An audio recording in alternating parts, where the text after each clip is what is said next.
Good morning. So now we are here for once again to discuss about the nanomaterials. We have started for the discussion about the nanomaterials, and we know the terminology behind the nano. What is mean by nano? That is 1 billionth. Okay, so nanometer is designated as a nm, and 1 nm is equal to 10 raised to minus 9 meter. मग हे नेमकं किती आहे याचं example आपण बघितलं होतं आणि याचं एक्झाम्पल बघितलं आपल्याला लक्षात आलं की जर माणसाचा एक केस आपण जर म्हटलं बारीक जो आपण म्हणतो तो ह्युमन हेअर जो आहे तो 50,000 नॅनोमीटर इतका जाड असतो. हे आपण एक्झाम्पल बघितलेलं होतं आणि नॅनोमीटर सॉरी जे नॅनो टेक्नॉलॉजी आहे नॅनो सायन्स जे आपण म्हणतो ते नॅनो सायन्स नॅनो टेक्नॉलॉजी याचा जो स्टडी केला जातो तो स्टडी ज्या स्केल केला जातो ते स्केल जे आहे किंवा ते नॅनो कधी म्हणायचं तर ज्यावेळी म्हणजे आता 50,000 ह्युमन हेअर असतो त्याला नॅनो म्हणायचं का? डेफिनेटली नाही. 50,000 नॅनोमीटर ही टर्म नॅनोमीटर मध्ये वापरायचीच नाहीये. 1 to 100 नॅनोमीटर 1 ते 100 नॅनोमीटर इतक्याच रेंज मध्ये ज्यावेळी पार्टिकल साईज असेल then that study will be dealing with the nano science or nano technology. Okay, so आपण ह्या सगळ्या गोष्टी मी परत आता सांगतो कारण ही ऑब्जेक्टिव्ह टाइप प्रश्न आपल्याला परत येऊ शकतात. नॉरियो टॅनिगुशी in 1974, nanotechnology mainly consists of processing, separation, consolidation and deformation of material by one atom or by one molecule. हे त्या टोकियो सायन्स युनिव्हर्सिटीच्या प्रोफेसरनी डिफाईन केलेली टर्म आहे. आणि युएस नॅशनल सायन्स फाउंडेशननी नॅनो सायन्स नॅनो टेक्नॉलॉजी कशा पद्धतीने डिफाईन केले तर the study that deals with the materials or system having 3 की ऑपरेटर्स 3 की ऑपरेटर्स सांगितलेले आहेत. त्यातलं पहिलं की ऑपरेटर जे आहे ते आहे डायमेन्शन्स. आणि हे डायमेन्शन्स काय आहे तर डायमेन्शन्स आहे 1 to 100 नॅनोमीटर. मागाशी आपण जो उल्लेख केला तोच 1 ते 100 नॅनोमीटरच याची साईज लागते. त्याच्यानंतर process designed with the methodologies that show fundamental control over physical and chemical attributes. हे नेमकं काय आहे physical chemical attributes of molecular scale structure हे तुमच्या पुढे लक्षात येईल कारण फिजिकल आणि केमिकल प्रॉपर्टीज ज्या आहेत त्या टोटली चेंज होत जातात ज्यावेळी 1 ते 100 नॅनोमीटर इतकी त्याची पार्टिकल साईज होते. आणि बिल्डिंग ब्लॉक प्रॉपर्टी काय आहे that combine to form a larger structure. हे जे आहे या 3 की ऑपरेटर 3 की जे आहेत या 3 कीजच्या बेसवरती काय केलेलं आहे नॅनो सायन्स युएस सायन्स फाउंडेशननी डिफाईन केलेलं आहे. हिस्ट्री आपण बघितलेली आहे. मी तुम्हाला याच्यापूर्वी एक्झाम्पल्स गोवा आणि अदर चर्चेस मधले दिलेले आहेत की ज्या चर्चेस मध्ये ज्या ग्लासेस असतात कलर्ड ग्लासेस असतात that glasses have been made bye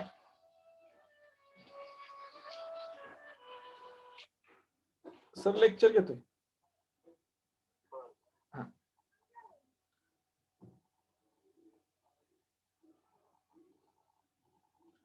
so माझा आवाज येतोय का? ओके हो येतोय सर. ओके थोडासा मध्ये इंटरनेट प्रॉब्लेम होऊ शकतो so that I just asked.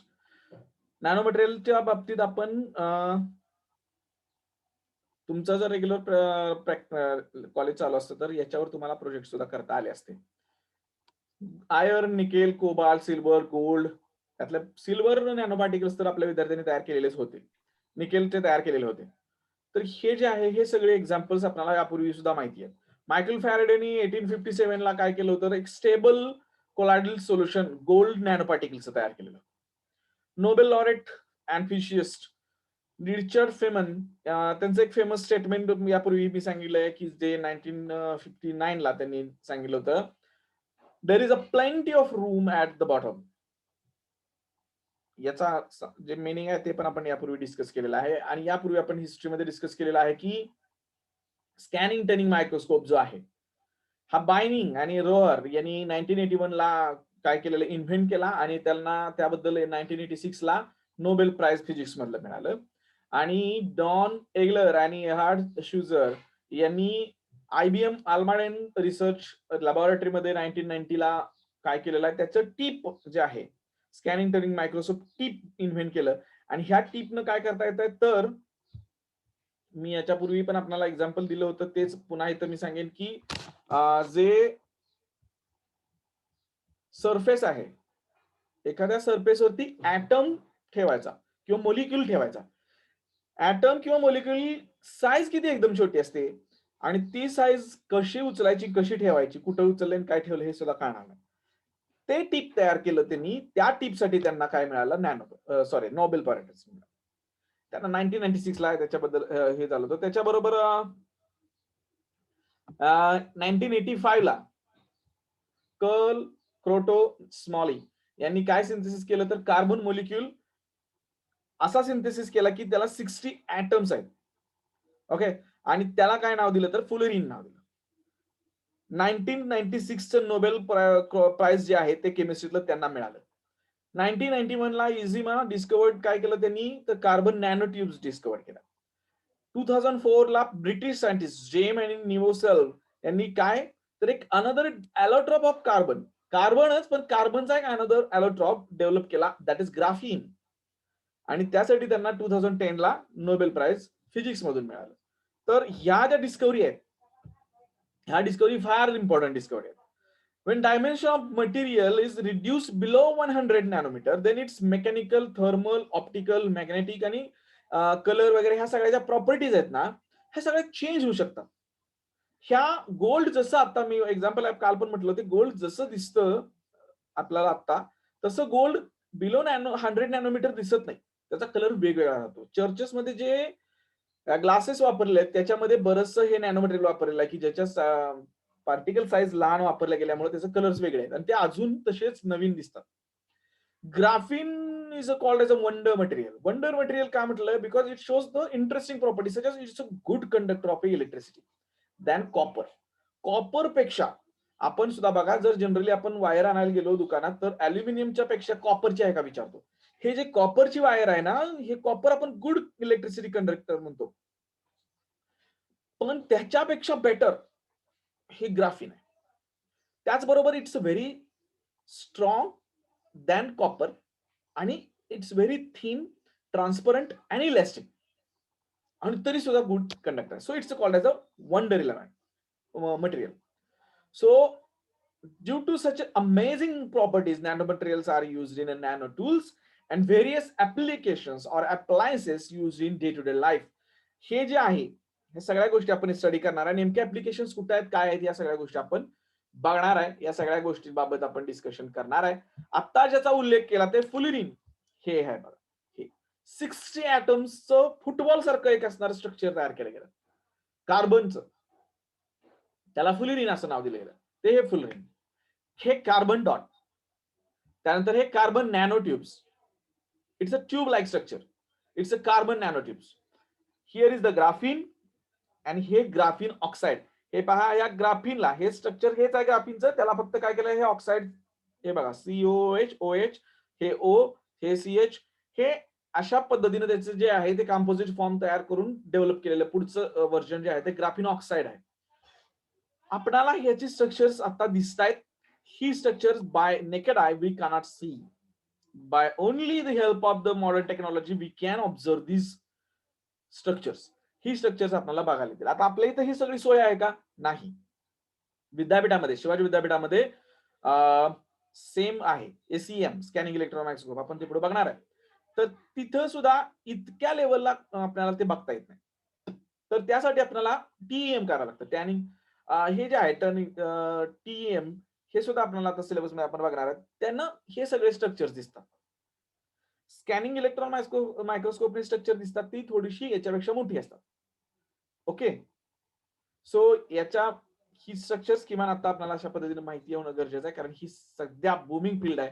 ज्यांना याच्यामध्ये रिसर्च मध्ये इंटरेस्ट आहे आणि ज्यांना पुढं देश विदेशात दुसऱ्या देशाच्या खर्चाने फिरायचा आहे, वरून डॉलर्स मध्ये पगार मिळवायचा, त्यांनी याच्यामध्ये रिसर्च करू शकतात. Based on the size, nano materials are classified in 4 types. या साईज वरती काय केलं जातंय, 4 वेगवेगळ्या टाइप्स मध्ये नॅनो मटेरियल्स क्लासिफाईड केले जातात. 0 dimensional, that is 0D. Okay, the nanostructure or nano object in which all 3 dimensions are in the nano range or in the nano scale. म्हणजे किती, तर तिन्ही डायमेन्शन्स जे आहेत त्या 1 ते 100 नॅनोमीटरच्या पेक्षा खाली असतील, कमी असतील, तिन्ही डायमेन्शन्स. ओके, आणि त्याला म्हणायचं zero dimensional. Zero dimensional nanostructure हे त्याला म्हटलं जातं किंवा nano particle. Mostly it is quantum dots. आता जे क्वांटम डॉट्स आपण बघितले हे क्वांटम डॉट्स आहेत ते झिरो डायमेन्शनल असतात. आणि हे झिरो डायमेन्शनल जे आहेत हे झिरो डायमेन्शनल तिन्ही बाजूनी, तिन्ही डायमेन्शन्सनी, ओके, काय असतात, याची जी साईज आहे दॅट इज 0 to 100 नॅनोमीटर पेक्षा कमी असते, और in between 1 to 100. One dimensional 1D nanostructure और नॅनो ऑब्जेक्ट काय म्हणायचं, 2 external dimension are in nanoscale and third dimension is significantly larger. Larger म्हणजे किती, अबाउट 300 नॅनोमीटर. म्हणजे जे 2 डायमेन्शन्स आहेत त्या 2 डायमेन्शन्स या 1 ते 100 नॅनोमीटरच्या दरम्यान येतील. आणि तिसरी जी डायमेन्शन आहे दॅट विल बी अबाउट 300, म्हणजे 100 पेक्षा 200 पेक्षा जास्त. ओके, त्याला म्हणायचं 1D और 1 डायमेन्शनल. याचं एक्झाम्पल काय आहे, nano fibre, nano wires, nano tubes, nano rods, और it is called as a quantum wire. Nano fibre, nano wires, nano tubes, nano rods हे सध्या प्रचंड ऍप्लिकेशन्स डेव्हलप व्हायला लागलेले आहेत. आपल्या इथे ह्या सगळ्या गोष्टी ज्या आहेत त्या मिळत नसल्या किंवा आपण रेग्युलरच्या गोष्टी वापरत असलो तरी सुद्धा हे सगळं जे आहे ते बूमिंग एरिया हा सध्या इथं जगभरात वापरला जातोय आणि याची ऍप्लिकेशन्स जगभरात वापरल्यानंतर शेवटी आपल्याकडे येतात ते आपण वापरतोय. 2 डायमेन्शनल और 2D नॅनोस्ट्रक्चर जे आहे याचं एक एक्सटर्नल डायमेन्शन जी असते ती नॅनो रेंज मध्ये असते, म्हणजे बिलो 100 किंवा 1 ते 100 रेंज मध्ये काय असते, याची रेंज राहते. आणि 2 एक्सटर्नल डायमेन्शन्स जे असतात त्या सिग्निफिकंटली लार्जर असतात, म्हणजे किती, अबाउट 200 ते 300 नॅनोमीटर. ओके, म्हणजे एक जे आहे ती 1 ते 100च्या रेंज मध्ये राहील आणि बाकीच्या 2 ज्या आहेत त्या 100 पेक्षा जास्त राहतील. याची काय नेमकं एक्झाम्पल आहे, याचं एक्झाम्पल आहे nano films, nano coatings. Nano coating जे आहे हे बऱ्याच ठिकाणी आता वापरायला सुरुवात केली, किंवा नॅनो टेम्पलेट और नॅनो क्वांटम वेल्स असं याला म्हटलं जातं. पण नॅनो कोटिंग वापरायला सुरुवात केली आहे. हे कोटिंग दिल्यानंतर जर एखाद्या मेटलला ते कोटिंग दिलं तर तो मेटल गंजण्याचा प्रश्न येत नाही. समजा लोखंडाचा आहे आणि लोखंडाला तुम्ही जर कॉपरचं कोटिंग दिलं किंवा सिल्वरचं कोटिंग दिलं तर ते सिल्वर काय गंजत नाही किती पाण्याच्या संपर्क आला तर. त्या पद्धतीने लोखंड तयार केले, लोखंडाला तुम्ही जर हे नॅनो कोटिंग दिलं तर ते गंजण्याचा प्रश्न येत नाही आणि हे लोखंड जे आहे ते कॉस्टली पण होणार आहे, पण तेवढंच टिकणार आहे. का टिकणार आहे, कारण ते गंजण्याचा प्रश्नच येत नाहीये, कारण त्याच्यावरती एक काय आहे, फिल्म दिलेली आहे. ती फिल्म जी आहे ते कोटिंग जे आहे ती कोटिंग त्याची साईज जी आहे ती एकदम काय आहे, स्मॉलर आहे. 3 डायमेन्शनल जे आहे नॅनो स्ट्रक्चर तिन्हीच्या तिन्ही डायमेन्शन्स ज्या असतात त्या सिग्निफिकंटली लार्ज असतात. आता तुम्ही म्हणाल सिग्निफिकंटली लार्ज असतात म्हणजे काय कुठल्याही चालतील का, नो, कुठल्याही चालत नाहीत. About more than 100 and less about more than 100 nanometer and less than 500 nanometer. 3D कधी बनायचं तर हे बल्क मटेरियल तयार केलं जातं, मोस्टली बल्क मटेरियल हे तयार केलं जातं. नॅनो पावडर वगैरे याच्यामध्ये तयार केलं जातात. हे जे आहे हे कॉस्मेटिक्स मध्ये वगैरे जास्त डेव्हलप केलं जातं, वापरलं जातं. याच्यामध्ये जर तुम्ही बघितलं तर याच्यामध्ये तिन्हीची साईज, तिन्ही डायमेन्शनची साईज ही मोर दॅन 100 नॅनोमीटर असते. म्हणजे किती पण चालते का, मगाशी हेअरचं एक्झाम्पल घेतलं तेवढी चालते का, नो, हेअर इतकी चालत नाही. तर किती लागते, बिलो 500 नॅनोमीटर. 100 नॅनोमीटर पेक्षा जास्त definitely, but below 500 nanometre. 3D dimension. So these are the 4 types of nano materials. Okay, काल आपण एक पॉइंट सुरू केला होता तो म्हणजे optical properties of nano materials. Optical property of the nano material is nothing but, मी काल आपण याच्यावरती डिस्कशन सुरू केलं होतं की interaction between light with matter. मग लाईट म्हणजे काय, आपल्या घरातला टॉर्च घेऊन एखाद्या ह्याच्यावर मारला तो बघितला असा आहे का? No, it's a electromagnetic radiations. So electromagnetic radiations, when matter is exposed to the electromagnetic radiations, various changes in the properties of that material can exhibit. Sorry. वेगवेगळे जे प्रॉपर्टीज आहेत त्या प्रॉपर्टीज ज्या आहेत त्याचा स्टडी या इलेक्ट्रोमॅग्नेटिक रेडिएशनच्या कॉन्टॅक्टमध्ये आल्यानंतर जो काय होतो चेंज किंवा ज्या काय होतो त्या गोष्टीचा स्टडी करणं म्हणजे ऑप्टिकल प्रॉपर्टीज. सो याचे दोन मेजर टाईप आहेत. पहिला टाईप जो आहे तो semi conducting nano particles.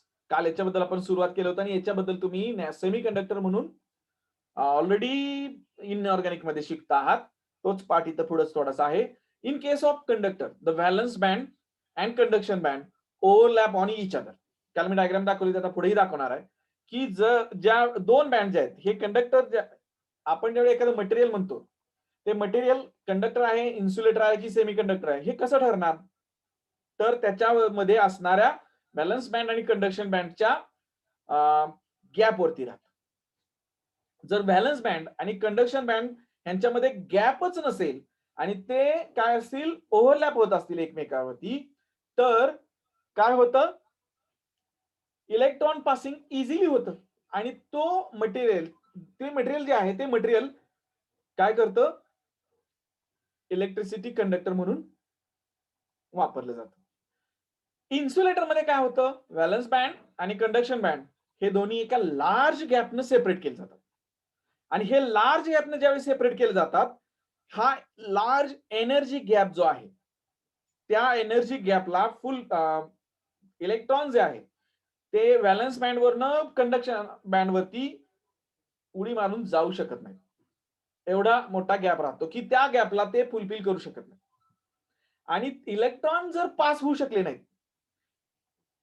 Valence band वरनं कंडक्शन बँड पर्यंत जर इलेक्ट्रॉन पास होऊ शकले नाहीत, तर काय होतं की इलेक्ट्रॉन पास न झाल्यामुळे इलेक्ट्रिसिटी सप्लाय होऊ शकत नाही.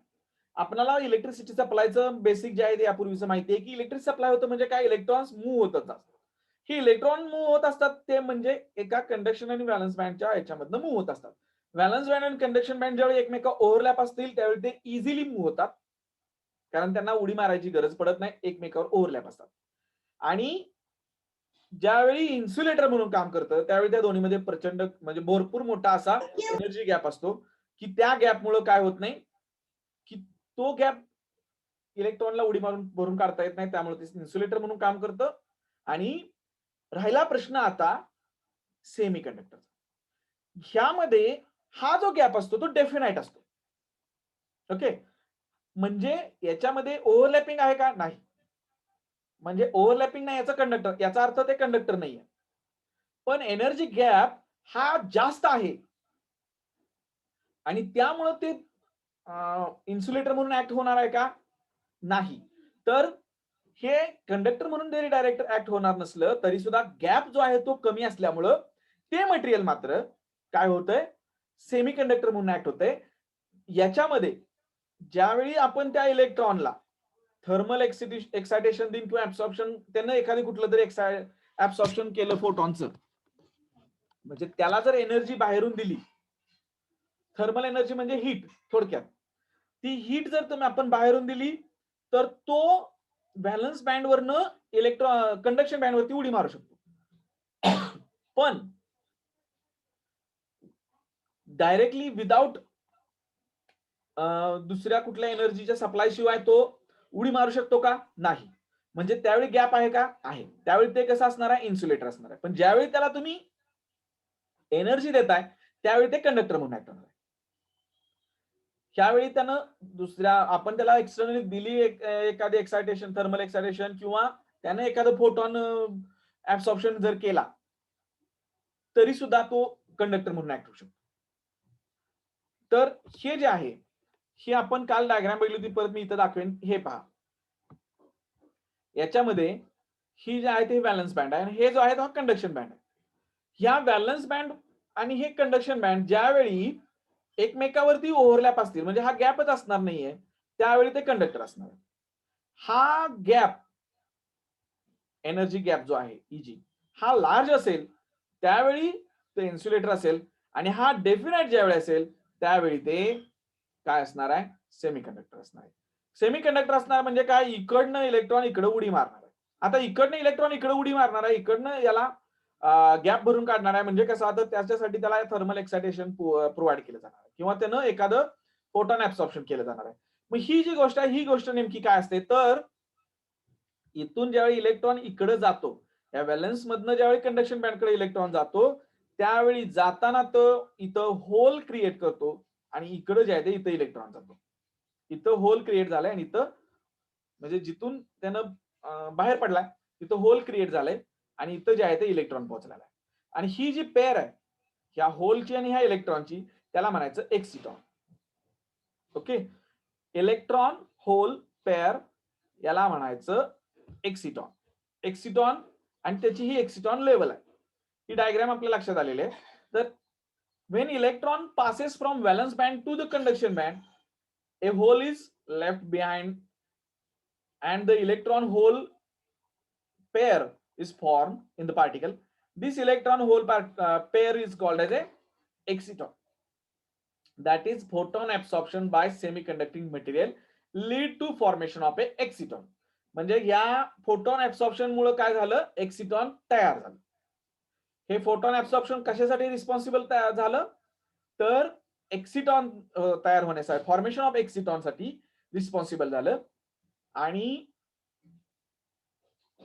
हे एक्सिटॉन जे आहे bound of an electron and hole, म्हणजे हे एक्सिटॉन आता ज्या डायग्राम मध्ये दाखवलं तसं त्यानं बाउंड करून ठेवले. हे एकमेकाला येणं जसं वेगळा, हे इकडनं याला इकडनं याला, अशा पद्धतीने यांनी काय करणं, एकमेकाला बाउंड करून ठेवलेलं असते.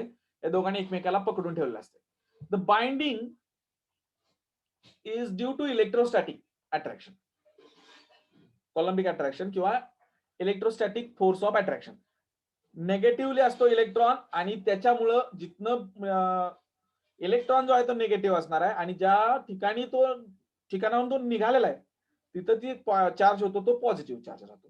त्यामुळे त्या दोन्हीचं कनेक्शन कायम राहतं. आणि हे कनेक्शन जे आहे म्हणजे होल पॉझिटिव्ह राहतं आणि हे निगेटिव्ह राहतं. या दोन्हीचं कनेक्शन जे आहे ते कनेक्शन काय राहतं, कायम राहतं. आणि त्यामुळं तो तिथला जो फोर्स आहे ते कुठला आहे, तो इलेक्ट्रोस्टॅटिक फोर्स आहे. आणि हे जे एक्सिटॉन आहे याला काय आहे, it has a lower energy than unbound electron hole. जे इलेक्ट्रॉन इन होल हे ज्यावेळी बाउंड नसतात, एकमेकाला कनेक्टेड नसतात, त्यांच्यापेक्षा काय असते, एक्सिटॉनची एनर्जी कमी राहते. When electron hole pair is tightly bound, हे दोन्ही एकदम टाइटली बाउंड असतात, then distance between electron and hole is comparable to lattice constant. This type of exciton is called as a Frankel exciton. काय म्हटलंय बघा, Frankl एक्सिटॉन म्हणजे काय, जर तुम्हाला ही डेफिनेशन विचारली ऑब्जेक्टिव्ह मध्ये जरी विचारली तरी प्रश्न विचारण्या, आता ह्या सगळ्या सारख्या प्रश्नाची आपल्याला तयारी करून ठेवणं गरजेचं आहे. इलेक्ट्रॉन होल पेअर ज्यावेळी टाइटली बाउंड असतात त्यावेळी distance between electron and hole is comparable to lattice constant. It's a comparable to lattice constant. आणि या टाइपच्या एक्सिटॉनला काय म्हटलं जातं, Frenkel exciton. While the exciton having larger electron hole separation, ज्यावेळी कंपॅरेबल असतं त्यावेळी फ्रँकल, आणि ज्यावेळी larger electron hole separation compared to the lattice constant, then it's called as a Mott-Wannier exciton. This is a free exciton which can move in the crystal. ज्यावेळी हे कंपॅरेबल असतं त्यावेळी त्याला काय म्हटलं जातं, टाइटली बाउंड असतं आणि कंपॅरेबल असतं त्यावेळी काय म्हटलं जातं, त्याला फ्रँकल एक्सिटॉन. आणि ज्यावेळी एक्सिटॉन म्हणजे इलेक्ट्रॉन आणि होलचं सेपरेशन जे आहे ते लार्ज राहतं त्यावेळी त्याला काय म्हटलं जातं, मॉट व्हॅनियर एक्सिटॉन. आणि हे जे एक्सिटॉन आहे ते एक क्रिस्टल मध्ये फ्रीली मूव्ह होतं. आता इथं जर प्रश्न विचारायचा झाला, मी एखादा प्रश्न जर काढला, तर मी प्रश्न असा विचारेन की which exciton can move easily, which exciton can move easily in the crystal. हा जर मी प्रश्न विचारला तर त्याचा ऑप्शन असणार आहे एक फ्रँकल, दुसरा ऑप्शन असणार आहे मॉट वॅनियर, तिसरा ऑप्शन असणार आहे बोथ, आणि चौथा ऑप्शन असणार आहे नन ऑफ द अबव. तर इथं बोथ आणि नन ऑफ द अबव हा ऑप्शन बिलकुल नाहीये. आणि एक्सिटॉनच्या ह्याच्यामध्ये फ्रँकल जे आहे ते इझिली मूव्ह होत नाही, फ्रीली मूव्ह होत नाही, पण मूव्ह कुठलं होतंय, Mott Wannier. Easily free exciton which can move easily म्हटलं तर मॉट वॅनियर म्हणून उत्तर येईल. Which cannot move easily in the crystal म्हटलं तर त्याचं उत्तर फ्रँकल एक्सायटॉन. लक्षात आलं? So energy of such exciton is slightly less than the energy gap. ही जी एनर्जी गॅप आहे त्या एनर्जी गॅप पेक्षा स्लाइटली लेस राहते between valence and conduction band. आणि हे डायग्राम जर बघितलं तुम्ही, हे एक्सिटॉन लेवल आहे. ह्या एक्सिटॉन लेवल ह्या इजी पेक्षा ही एक्सिटॉन लेवल लेस आहे, म्हणजे ही एनर्जी कमी आहे, हेच इथं सांगितलेलं आहे. आणि ही इजी जी आहे that can be defined as the energy necessary to create a free hole and free electron. Eg म्हणजे काय, ही जी एनर्जी गॅप आपण जे म्हणतोय त्या एनर्जी गॅप मध्ये हे एनर्जी गॅप जो आहे तो E2 गॅप झाला, सॉरी एनर्जी गॅप आहे तो E2 गॅप झाला. आणि हे जे इजी आहे, हे इजी जे आहे, हे इजी काय आहे, E G is nothing but the necessary energy necessary to create a free hole and free electron. लक्षात आलंय? एक एनर्जी गॅप बद्दल सांगितलेलं नाही. एनर्जी गॅप लेस राहतो, एनर्जी गॅप लेस राहतं या एक्सिटॉन मध्ये. आता जे एनर्जी लेवल आपण बघितलं त्याच्यानुसार. पण इजी जे आहे ते इजी काय आहे, energy necessary to create free hole and free electron. याच्या बाबत आता हा जो भाग आहे हा थोडा रेग्युलरचं तुमचं जर कॉलेज चालू असतं, रेग्युलरची एक्झाम असेल तर हा भाग फार महत्वाचा होता. कारण हे इक्वेशन आता तुमच्या समोर दिसतंय, ह्या इक्वेशन नुसार Hamiltonian for Mott Wannier exciton is given as, हे इक्वेशन आता तुमच्या समोर दिसतंय. ह्या इक्वेशन मी हे हॅमिल्टोनियन जे दिलेलं आहे ते आहे. याच्यामध्ये हे Me जे आहे आणि Mh are effective mass of electron and hole respectively. Okay, effective mass of electron in hole Me आणि Mh. P इन PH काय आहे, मोमेंट ऑफ इलेक्ट्रॉन आणि hole. M for mass, P for momentum. त्याचबरोबर dielectric constant आहे सेमीकंडक्टरचा dielectric constant आहे Re RH काय आहे, डिस्टन्स बिटवीन इलेक्ट्रॉन आणि होल. फर्स्ट टू टर्म्स ह्या इक्वेशन मधल्या are kinetic energies of electron and hole respectively, and third term is coulomb energy of electron hole attraction. First term जी आहे Hamiltonian या equation मधली, ही kinetic energy electron, हे इलेक्ट्रॉनच्या बाबतीत कायनेटिक एनर्जी, ही होलच्या बाबतीतली कायनेटिक एनर्जी, आणि ही तिसरी टर्म जी आहे it's about the coulomb energy of electron hole attraction. ठीक आहे. Then Bohr radius of such exciton is given as, हे इक्वेशन त्याचं आहे R B is equal to a square epsilon upon a square 1/me plus 1 upon mh. हे जे आहे हे मास आहे, हे डायइलेक्ट्रिक कॉन्स्टंट आहे. ह्या आपण टर्म्स आपण बघितलेल्या आहेत त्या टर्म्स इथं आहेत. मी फक्त हे डिटेल आता घेत नाही, त्याचं कारण हे तुम्हाला आता परीक्षेला अशा पद्धतीने प्रश्न येण्याची शक्यता कमी आहे, हे जे डिटेल्स मध्ये सगळे इक्वेशन्स आहेत ते, म्हणून हे थोडंसं फास्ट घेतोय. हे जे आहे हे आरबी जे आहे, हे आरबी काय आहे तर बोहर रेडियस ऑफ एक्सायटॉन. एक्सायटॉनचं हे रेडियस आहे. इट वॉज ऑब्झर्व दॅट, मी काही पार्ट थोडासा फास्ट घेतोय पण बराचसा पार्ट यातला परीक्षेला तुम्हाला विचारण्याची शक्यता आहे, कारण 4च मटेरियल आहे, 4च युनिट आहे. ठीक आहे. एवढाच पॉइंट आता इथं संपवणार आणि पुढच्या पॉइंट सेम लिंक क्लिक करून तुम्हाला परत जॉईन करायचं. It was observed that the values of RB for different semiconductor material are of the order of nanometers. It was observed that values of RB म्हणजे काय, बोहर रेडियस ऑफ एक्सिटॉन. एक्सिटॉनची ही Bohr radius जे आहे, Bohr radius म्हणजे त्यांच्या equation मुळे त्यांना नाव दिलेलं आहे ते Bohr radius. Bohr is the name of scientist. Different semiconductor material are of the order of nanometers. Using equation this 5.1, मागाशी आता आपण इक्वेशन बघितलं त्या, considering certain wave functions and potentials, the exciton energy delta E or effective band gap Eg effective of particle of radius r can be given by the equation. त्याच्यासाठी हे equation दिलेलं आहे, delta exciton energy is equal to band gap energy is equal to effective is equal to, हे equation दिलेलं आहे. हे equation potential energy याच्यामध्ये consider करून दिलेलं आहे. Delta E is equal to Eg effective is equal to effective band gap of particle of radius R, आणि ह्याला थोडक्यात काय म्हटलेलं आहे आपण, एक्सिटॉन एनर्जी. डेल्टा ई म्हणजे एक्सिटॉन एनर्जी. हे जे आहे हे आहे radius of cluster in which exciton can be created. हे आहे डायइलेक्ट्रिक कॉन्स्टंट, आणि इप्सिलॉन 0 आहे dielectric constant of free space. Okay, हे इप्सिलॉन दिलेला आहे ते डायइलेक्ट्रिक कॉन्स्टंट ऑफ मीडियम, आणि इप्सिलॉन 0 दिलेला आहे dielectric constant of free space. लक्षात आलंय?